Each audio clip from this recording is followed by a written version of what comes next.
창세기 43장 30절부터 34절까지 말씀을 다 같이 읽겠습니다. 다 같이 읽습니다. 요셉이 아우를 사랑하는 마음이 복받쳐 급히 울 곳을 찾아 안방으로 들어가서 울고 얼굴을 씻고 나와서 그 정을 억제하고 음식을 차리라 하매 그들이 요셉에게 따로 차리고 그 형제들에게 따로 차리고 그와 함께 먹는 애굽 사람에게도 따로 차리니 애굽 사람은 히브리 사람과 같이 먹으면 부정을 입었습니다. 그들의 요셉 앞에 앉되 그들의 나이에 따라 앉히게 되니 그들이 서로 이상히 여겼더라. 요셉이 자기 음식을 그들에게 주되 베냐민에게는 다른 사람보다 5배나 주매 그들이 마시며 요셉과 함께 즐거워하였더라. 아멘. 요셉이 형들이 양식을 사기 위해서 두 번째 애굽으로 내려가는 과정은 상당히 험난했습니다. 그것은 베냐민 문제 때문입니다. 애굽의 총리가 베냐민을 데려오지 않으면 너희들이 양식을 살 수 없다고 했기에 베냐민을 데리고 가야 되는데 아버지가 베냐민을 놓지 않으려고 하는 이 문제로 오랜 동안 서로 실랑이를 벌이고 또 경론이 벌어지고 이런 가운데 유다가 나서서 이 문제를 해결하겠다고 나타납니다. 그래서 결국은 아버지가 베냐민을 보내면서 하나님께 맡기면서 내가 자식을 잃으면 이르리라 그러면서 보냅니다. 이를 할 때에 음식을 준비하고 선물을 준비하고 여러 가지를 해서 총리를 맡도록 했습니다. 긴 시간을 거쳐서 드디어 애굽에 당도했을 때 제일 먼저 총리의 신복인 청지기가 그를 맞이했습니다. 그러고 나서 미리 벌써 요셉의 형제들이 온다는 얘기를 듣고 나서 총리인 이 요셉은 신복인 이 청지기에게 어떻게 할 것을 미리 알려주었습니다. 그들이 오거든 양식을 바로 팔지 말고 먼저 내 총리의 관저로 그렇게 그들을 안내해라. 그리고 나서 그들에게 풍성한 음식을 준비하고 정오 때쯤 내가 함께 식사를 할 수 있도록 모든 것을 준비해라. 이렇게 해놨거든요.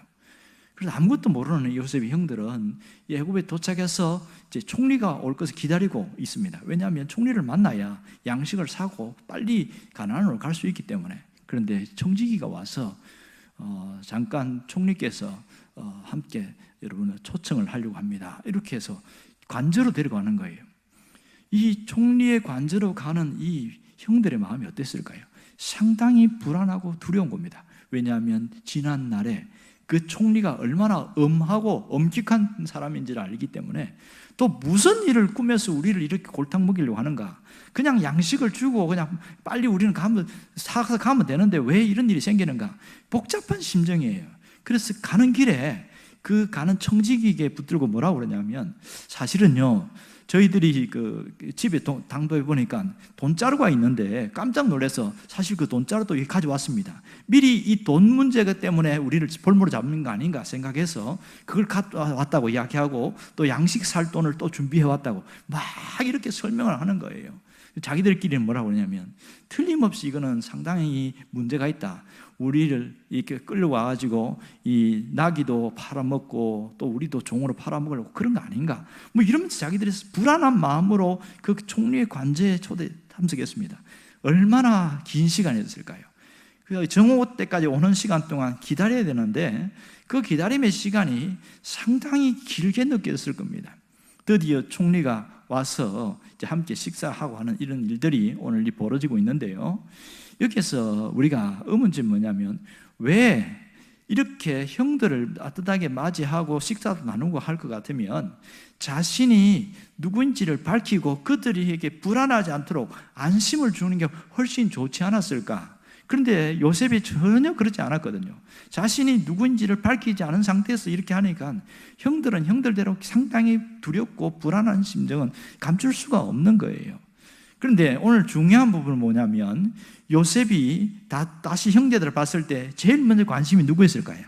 베냐민이었습니다. 20년 전에 이 베냐민이 이제는 나이가 들어서 제법 성숙한 모습이지만 여전히 그 모습 그대로 있는 거예요. 베냐민을 보고 이렇게 데리고 오는 것을 볼 수 있습니다.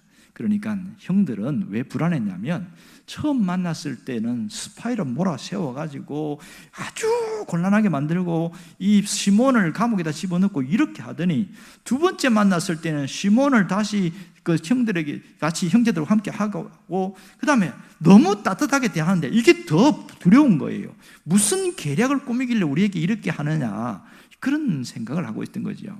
자, 여기에서 요셉이 이렇게 호의를 베풀고 이렇게 음식을 준비하고 한 것은 오늘 성경에 보면 베냐민을 보고 그런 표현이 나옵니다.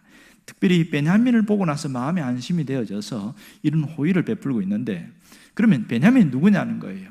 베냐민은 라헬의 아들로서 요셉의 바로 친동생이 있죠. 근데 이런 과정 속에 이어지는데, 그러면 성경은 왜 이런 자세한 얘기까지, 시시콜콜한 얘기까지 왜 성경에 기록했을까? 요셉이 이렇게 초대해서 형들을 초대 잔치를 베푼 모습을 비춰주는 어떤 숨은 의도는 뭐냐는 거예요. 여기에서는 분명한 것은 우리가 놓치기 쉬운 부분에 대한 것을 다시 한번 깨닫기를 원하는 마음 때문에 그렇습니다. 하나님은 이런 요셉의 모습을 보여주면서 우리가 형제 간에, 가족 간에 가장 중요한 뭔가가 있는데 그것을 잘 깨닫기를 원한다는 거죠. 그게 뭡니까? 요셉은 사실은 이 형들로부터 마음에 어마어마한 상처를 받은 자고 그런 상심과 충격이 큰 사람입니다. 그럼에도 불구하고 요셉이 그것을 다 묻어두고 형들을 함께 식사의 자리에 초대해서 이렇게 마음을 나누고 하는 이 모습을 눈여겨보라는 거죠. 뭘 보라는 겁니까? 이 요셉과 함께한 이들이 누구냐는 거예요. 바로 한 아버지의 아들들이며 피를 나누는 형제임을 한순간도 놓치지 않고 있다는 것을 성경은 여실히 보여주고 있습니다. 오늘 처음 본 순간부터 형제의 애정에 대해서, 가족에 대해서 오늘 이 요셉을 통해서 잘 보여주고 있습니다. 사실 요셉은 형들을 처음 만났을 때부터 그러한 마음이 있었어요. 그것이 무엇로 증명되냐면 그들이 양식을 사러 왔을 때에 그 양식에다가 돈자루를 얹어준 것은 요셉이 갖고 있는 형제에 대한 마음 때문이었습니다. 또 하나는 베냐민을 데리고 오라고 한 것은 이중적인 의미가 있지만 또 하나는 형제에 대한 특별한 사랑이 여기에 배어 있고요. 그리고 이들을 초청해서 다른 사람과 달리 총리의 관저에 잔치를 베풀겠다는 것은 어마어마한 희생을 감수하고 한 것이지요. 오늘 성경에 나온 대로 애굽 사람들과 이방 사람들은 함께 식사를 하지 않습니다. 이거는 부정한 일이기 때문에 함께 할 수가 없어요.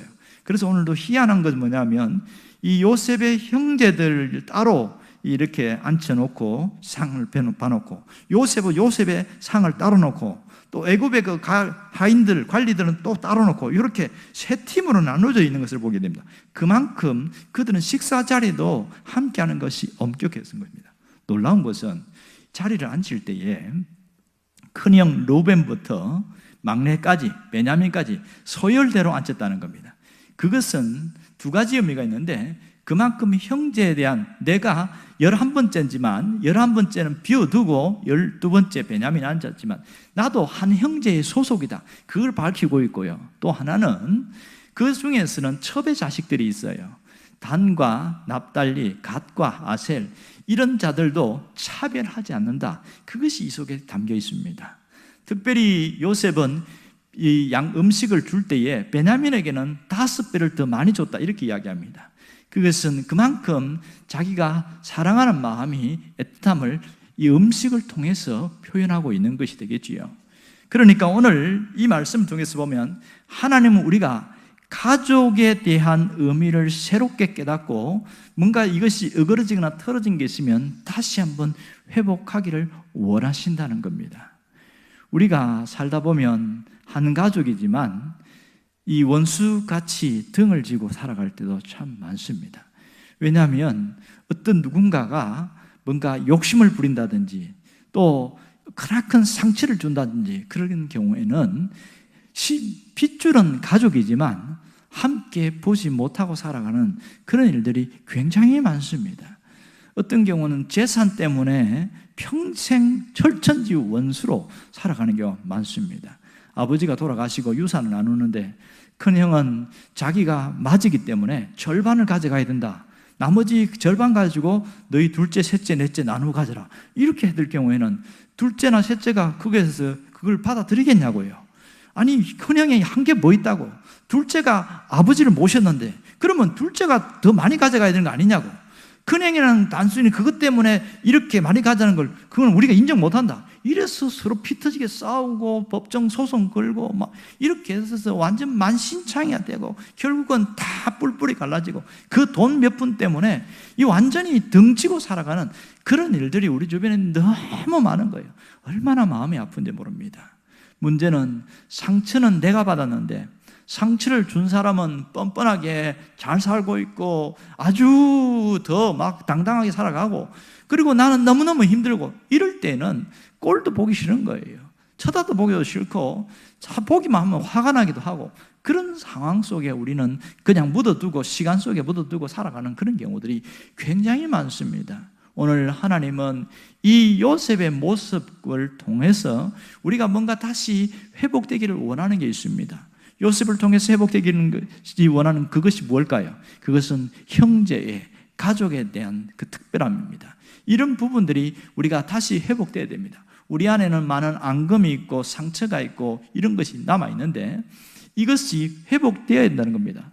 특별히 믿음으로 사는 사람들에게는 특별한 것이 하나가 있는데 그것이 하나님의 보호하심입니다. 하나님의 도우심이 있어요.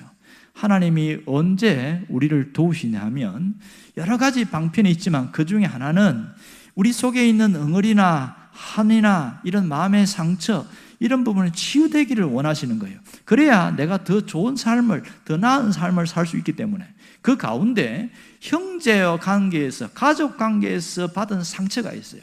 부모로부터 받은 상처일 수도 있고 또 형제와 형제 사이에 받은 상처일 수도 있어요. 이런 것 때문에 내 삶에 발목이 잡히는 경우가 굉장히 많습니다. 주님은 그걸 아시기에 이런 어느 정도 이런 부분을 회복해 나가야 내 삶이 더 자유롭고 더 나아질 수 있다는 것을 아시기에 이것이 회복되기를 원하신다는 겁니다. 오늘 우리가 내가 할 수 있는 그 가족의 도리의 최소한이라도 하게 될 때에 하나님은 놀랍게 풀어나가십니다. 하나님은 나를 중심으로 풀어나가신다는 거예요. 오늘 이 요셉의 사건을 가만히 보면 요셉이 하지 않아도 되지만 형들을 불러와서 동생과 함께 식사를 나누고 이렇게 하는 이 자기의 아픔이 있음에도 불구하고 그렇게 하는 과정을 통해서 뭘 하시냐면 그 형제들이 자신들이 20년 전에 저질렀던 그 범죄에 대해서 요셉이 귀에 들리도록 토하게 만들고 우리가 큰 잘못을 했다는 것을 듣게 해서 요셉의 안에 엉을진 것을 싹 녹여가는 작업을 하신 거예요. 요셉이 이러한 최소한 인간적인 도리와 그것을 노력을 할 때에 하나님이 작업을 하신 거예요. 그들의 엉을지는 것이 무너지게 만들었다는 것을 우리가 알아야 됩니다. 하나님은 우리가 회복된 삶을 살기를 원하셔요. 뭐가 회복되어야 됩니까? 우리 안에 있는 상처나 감정들이 깨끗하게 치유되고 청산되는 그런 삶을 살기를 원하는 겁니다. 그것이 내 옆에 있는 사람의 상처도 있지만 때로는 가족 간에 있는 그 상처, 엉어진 오래된 묵어있는 이 부분들이 어느 정도 해소되고 청산되어서 너 안에 있는 묶여있는 것에서 자유를 누리라. 그것이 주님이 원하시는 겁니다. 그래서 내가 예수님의 사랑으로 조금만 한 발짝만 더 다가가기를 원하는 거죠. 어떻게 하면 됩니까? 먼저 이 회복을 위하여 기도하는 것이 시작입니다. 내가 그동안 다 묵혀두었고 다 덮어두었던 그것을 끄집어내서 나에게 상처를 주는 형제나 그 사람들을 대상을 향하여 한 사람 한 사람 불러가면서 이름을 부르면서 기도하고 하나님 내가 이런 것 때문에 너무너무 많이 상처가 돼서 평생 등을 지고 있었는데 이 부분 회복되기를 원합니다. 이게 시작이에요. 그렇게 해서 내 마음이 어느 정도 누그러지게 되면 먼저 손을 내미는 게 중요하죠. 먼저 내민다고 하는 것은 뭐냐면 내 마음을 열고 문자를 하든지 전화를 하든지 만날 수 있으면 만나든지 뭔가 내가 할 수 있는 건 여기까지예요. 내가 할 수 있는 범위까지만 하게 되어지고, 그럴 때에 상대방이 어떤 반응을 보이는 건 상관 안 해도 됩니다. 왜냐하면 하나님은 내가 최소한의 이 형제에 대한 도리, 인간적인 도리, 그것을 어떻게 하나, 그걸 통해서 하나님 일하시니까요. 그 다음에는 상대방이 어떻게 하든지 간에 놀라운 것은 내 마음에 있는 엉어리가 치유가 되고 회복이 되어진다는 겁니다. 주님이 원하시는 것은 바로 이겁니다. 우리가 그동안 이 상처난 감정에 묶여가지고 계속 힘들게 살아가는, 여기서 툭 떨어져서 자유하려고 하면 이러한 부분에 문제 회복이 일어나야 된다. 그것을 말씀하고 있습니다. 이제 추석이 얼마 남지 않았는데 우리가 추석이 오기 전에 혹은 그 가운데에서 이러한 회복의 역사가 있기를 주의 이름으로 축원합니다.